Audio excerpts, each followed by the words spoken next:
This is KUGAN CASSIUS for from London. We're at Trinity House here in Tower Hill for the announcement of Anthony Joshua signing for Matchroom Sport, also turning professional. Me? I'm not. With Eddie Hearn. All right, mate.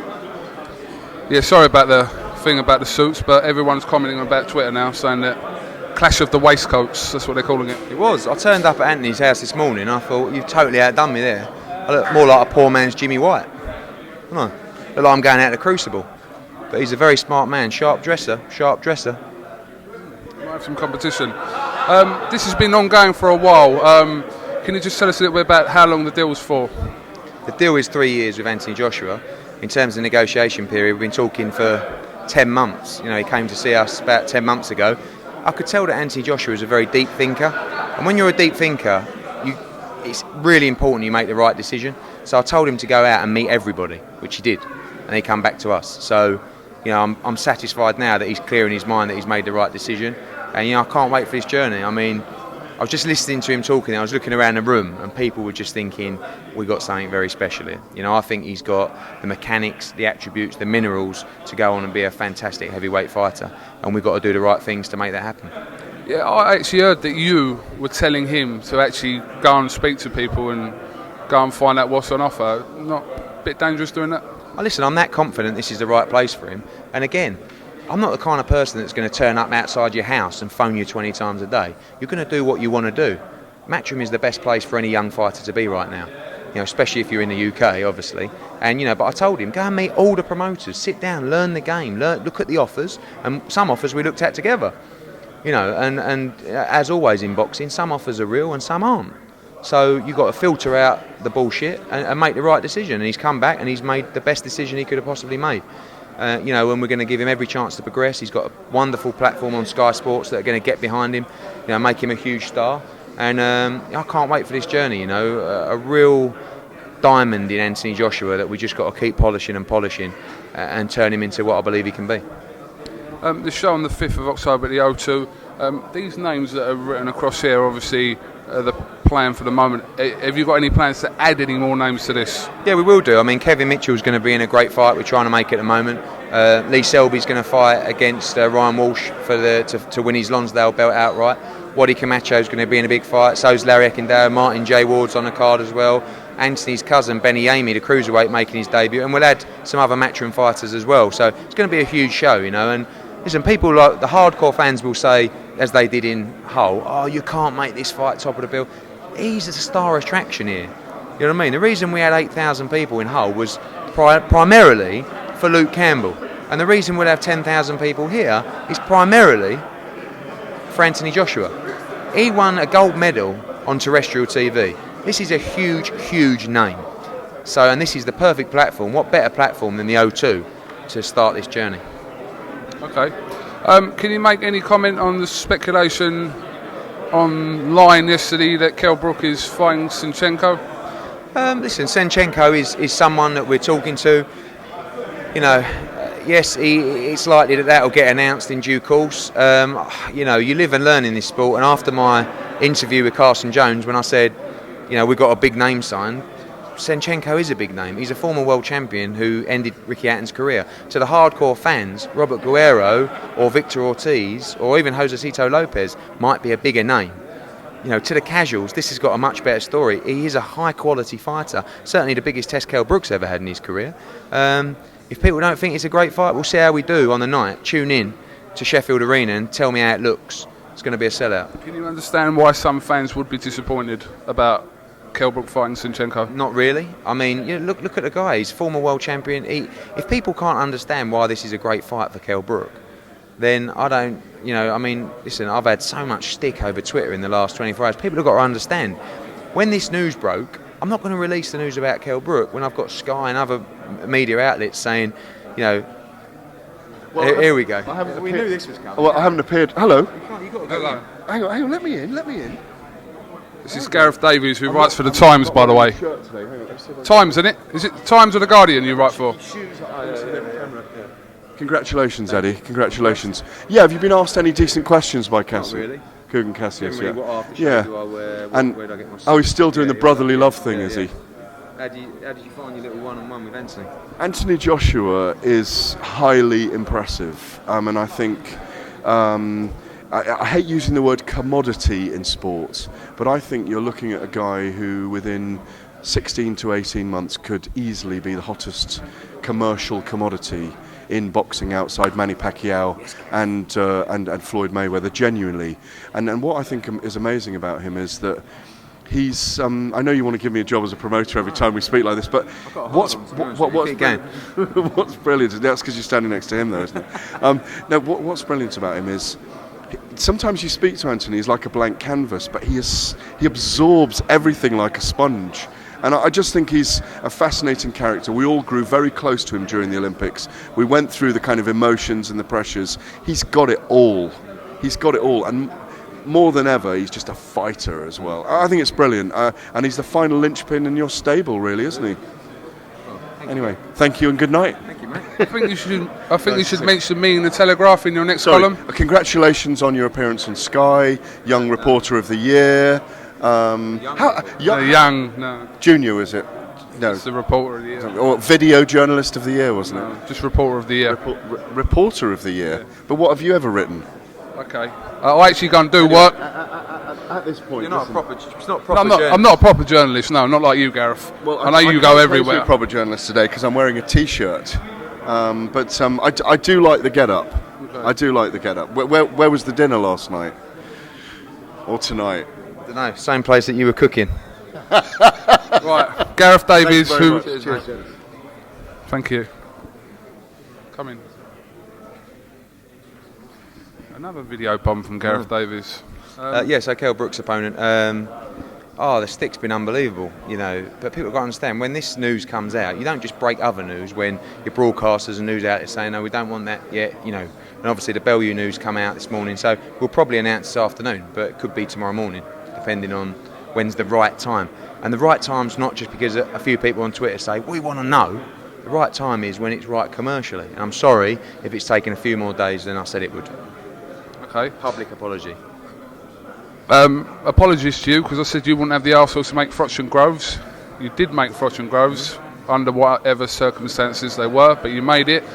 You're going to have a lot of people on your case again if you make this pay-per-view without a pay-per-view quality undercard. So is that the plan?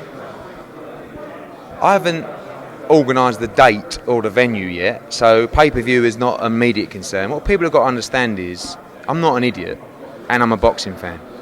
If it's pay-per-view worthy, in my opinion, it will be pay-per-view. If it's not, it won't be. Unfortunately, the British public and boxing fans have got to trust me that I'll make the right decision. Some will always disagree with me, some will agree with me, but all I can tell you is I'm going to be the one making the decision with the broadcaster. But I'm not an idiot, I'm not a mug, and I don't mug people off. If I can produce a card of the quality that I believe that total package is pay-per-view, then it will be. If I can't, it won't be. But unfortunately, these people have got to leave it in my hands, and I have to stand up to the stick I get if they think that's the wrong decision. And I'll always get people who will think it's the wrong decision. But I've got to make the card worthy. And at the moment, there is no card. So let's see what happens. You consider Carl Froch to be a pay-per-view fighter, but you've also said that it's dependent on the fight that Carl's in. Yeah. So is that, right now as it stands, if that's the top fight, are you saying that George Groves, Carl Froch at the moment isn't pay-per-view worthy? I think it's arguably pay-per-view worthy. To me, it has to have a monster undercard. And I saw Bunce come out recently and said that this is a pay-per-view fight. It's a fight between a 4-time world champion and a great young domestic fighter. But for me, it has to have a monster undercard, right? It's not one of those ones that I can just say, oh, stick that on, fuck the undercard, this is big enough, blah, blah, blah. If I can build something very special on the night, it's got a chance to be pay-per-view. If I can't, then arguably it shouldn't be. But again, like I said, you've got to trust me. I'm a fan and not an idiot, and I will do the right thing. Okay. Loads of people blaming me for pay-per-view. Well, it is your fault at the end of the day. But you are littering the market with pay-per-view, or potential pay-per-views at the moment, aren't you? You know, if this becomes pay-per-view, I've done 2 pay-per-views. 2.5. Well, listen, Hey Fury. If you don't think Hey Fury's pay-per-view, you got to get up, mate, and smell the bacon. At the end of the day, if this fight, and people say to me, you said that sometimes a fight can only happen if it's pay-per-view. Why can't this fight happen? Because Groves is a mandatory. it wouldn't happen. If there was no pay-per-view or no potential of pay-per-view for this fight, it wouldn't happen. Because what do you think they're just going to fight? Like, George Groves is going to put his record on the line for a fifth of the purse that he could potentially be getting. You've got to wake up, you know, and you know, when you see the schedule that we're going to be putting on outside of these pay-per-view fights, you're going to understand that actually pay-per-view is a key player in making sure we can put on these other fights, because it generates income for the broadcaster that can be put back into the game, and that is why it's so important. But again, you've got to trust me. Would you trust me? All right. Tony Bellew versus Adonis Stevenson or Tavoris Clive. Yeah. Touted for the November the 30th in Canada. Obviously, was there talk of it being anywhere else apart from Canada? Yeah, it was talk about New York at first, but obviously we drove a hard bargain there, and they needed the gate revenue as well.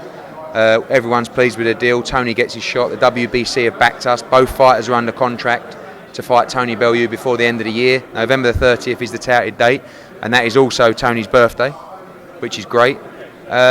Exciting times. I believe Tony's going to go and do it. And you know, we spoke the other day. This is a life changer. You know, you go and win this, you cracked it, and Tony's ready. Do you know that Steve Gibson is on Twitter, aren't you? Right. I blocked him. Okay, well listen, he's been tweeting me a lot lately, and I promised him that I would ask you a question relating to Carl Froch and Lucien Boutte from last year. His question to you was about you running into the ring, and it is in reference to how you would have felt if Carl Froch had been disqualified, that you'd potentially ruined his career, in the words of Steve Gibson. Right, in the words of Steve Gibson, the geezer is absolutely obsessed. I think he needs help. I mean, like, if you read his timeline, I don't think there's a tweet he writes in the day where he doesn't talk about me. Firstly, get a job. Number two, stop talking about me, stop worrying about it, get on with your life. Number three, the only way you can be disqualified is if a corner man comes into the ring, not some nutty promoter. There is absolutely no way Carl Froch could have been disqualified in that contest by a promoter running in. Read the IBF rules. A corner man or a licensed official or a licensed corner man, corner team, not a nutty fat promoter, right? So Igiz's got to get a life and stop being so obsessed with me. Do you know what I mean? And get his facts right as well. But I blocked him, and then sometimes I read scary stuff. I mean, I have to get the barbed wire up, to be honest with you. Can you just confirm now also that you actually do block more than one person? Yeah, I do block more than one person. I block about 4 or 5 people now, and I'm borderline blocking about 10 people. You know, a lot of people just block people, boom, block, block, block, block, and I try not to. But like without Steve Gibson, in the end, it's like the whole day, it's like my entire timeline, and Brian King. But Brian King's borderline funny. I've just unblocked Brian King. Have you? He's borderline funny. Stevie Hayes, though, like I said, poor man's Brian King. Banter stinks. There's a few others that banter's terrible. Strong T. It's like, oh yeah, but it's like, is he going to be in a final eliminator? Oh, mate, that was 6 months ago. Get some new material. Do you know what I mean? But like I said, Brian King, is fast, you know, fast car. No one calls me Eddie anymore. Just fast car. Absolutely fast car. Right, have you got any other news to tell us? Anything else coming up in the pipeline? When obviously you called a press conference for Kell Brook. Obviously, you didn't tell people that press conference was actually cancelled. Well, we told the media. So I mean, you wrote it on Twitter. Yeah. I mean, we were due to have a press conference. Kell Brook decided to go on holiday this week, so obviously that weren't going to happen, and things got delayed with the announcement. We're changing the venue. We're changing the date. Things take time. People got to realise this is a complicated business. You don't just wake up and go, right, we'll fight him there in that venue and it will be on TV. Lovely. Things do take time. And again, I said it would be announced within a week, and currently I'm about 3 or 4 days late. Hang me. Who do you want to win out of Froch and Groves? When you're sitting now, you know Yes. I mean, you know, listen, I can't deny my relationship with Carl Froch and tell you that, you know, he's my favourite fighter. So, you know, it's difficult, but, you know, honestly, as cheesy as it sounds, whoever wins deserves to win. Hashtag fence it. Hashtag you really want Froch to win? Alright, listen, shouldn't really ask you that, but someone asked me to ask you it anyway. I answered it. What do you think you've got to have on that undercard a fight that's similar level to Froch and Groves or a little bit below it? No, you're not going to get a fight that's similar. Just a little bit sits below it. I think it needs either a world title fight or some huge domestic fight, yeah. Or maybe both. But I'm telling you now, if it's pay-per-view, the card will be outrageous. But can I build an outrageous card? And does every pay-per-view have to be $14.99? It's not a question for me, is it? What do you think? Well, I don't know, you've got something to do with it, obviously, but does it have to be $14.99? If you was to reduce the pay-per-view figure price, it's not really a question to ask me. That's the price set by the broadcaster. Barney Francis ain't here, is he? In America, what's the price? A lot. $59. Yeah. In Copenhagen, in Denmark, for the Kessler fight, it was 50 quid for a pay-per-view. But actually, like I said, what people have got to understand is more money that goes into the boxing comes out the other side for the budget to make great fights. Well, what? No, okay, but that's your official line to sort of. No, it's not my official line, it's the truth. All right. It may be the truth, but people paying $14.99 3 or 4 times a year on top of their Sky bills are not going to see it like that. The people that are going to make the decision whether it's pay-per-view or not is myself and the broadcaster, right? People got to trust in me. I'll make the right decision. Some will think I don't make the right decision. Some will think I will. But like I said, I'm not an idiot and I'm not a mug. And we've got to do what's right for the game. And if I can produce the goods, it can be done. And people coming on today saying he's Brook Senchenko pay-per-view, he's Bellew against Stevenson pay-per-view, he's Anthony Joshua's first fight pay-per-view. You know, no, calm down. Do you know what I mean? But every time there's a super fight, sometimes it will be. But no one anticipated Froch, Kessler, Hay Fury, Froch Groves would all be made within 5 months, 6 months of each other. Unfortunately, British boxing's buzzing right now, and sometimes that's going to happen. Do you still go on the stance that, obviously we know you were sort of half pushed into making this with George Groves being made the mandatory, but would you still stand by what you said that this fight would have been better next year? It could have been bigger next year if both fighters had a world bigger title. Or better. Yeah, but you know, sometimes you say it's like Frampton against Quigg or Barker against Macklin. That fight is much bigger and better if someone's got a world title. What happens if no one wins a world title? So what happens if Groves would have fought Beaker and lost, or Groves would have fought Stieglitz and lost? If he would have been if George would have gone and won a world title and fought Froch next summer, the fight would have been bigger. But you also run the risk that it never happened. The fact remains is he was his mandatory. I spoke to Carl Froch and I said, if you want to fight someone else, you've got to relinquish your belt to George Groves. That conversation lasted about 2 seconds. Then I said to George Groves, you're the mandatory challenger for Carl Froch. We can look at other options, but you have to give up your mandatory status. That question and conversation lasted about 2 seconds as well. They don't like each other. So this fight's on, and it's going to be massive. And I actually think it's going to be bigger than Hay Fury. Okay. And finally on this, you think right now George Groves is ready for Carl Froch? I believe so. You know, I think he's 19-0, he's fresh, he's young. And to be honest with you, that's not a question for me and my decision, that's a question for George Groves and Adam Booth. I think he feels mentally he's ready for this fight. It's a whole new level for him. No one can deny that. He's young, he's fresh, he's confident, he'll be there to win. And obviously Darren Barker, everything going all right with him? Fantastic. Not far long? Yeah, fantastic. 3 weeks this Saturday. Can't wait. All right. Any final words? Any more signings coming? Is that you done now for the season? No, there'll be. I mean, look, we're in conversations with Sky for some more dates. We've still got probably 5 or 6 fighters who I'd love to sign if we could, you know, but I'm never going to sign anyone that I can't provide what I promised them. So we'll have to wait and see. But while, you know, this is a downtime for boxing now. Everyone goes away on holiday, but I ain't going away. This is where I steal a march on everybody and get big business done in the summer. Scott Quigg, any news on that? Want to make that for the Hay Fury undercard. We'll have to see if that's possible. If not, mid-October. Okay. Well, Eddie Hearn, thank you very much. You're smartly dressed as usual today. Is one blue? Or he's got a blue suit, I've got a black suit. Black suit as well. Thank you. Yeah. This is KUGAN CASSIUS. Look how far away we look in the thing. Look. That's where we should have come here. Should we do it again? I'll do it. No. KUGAN CASSIUS with Eddie Hearn here for iFilm London. Thank you very much.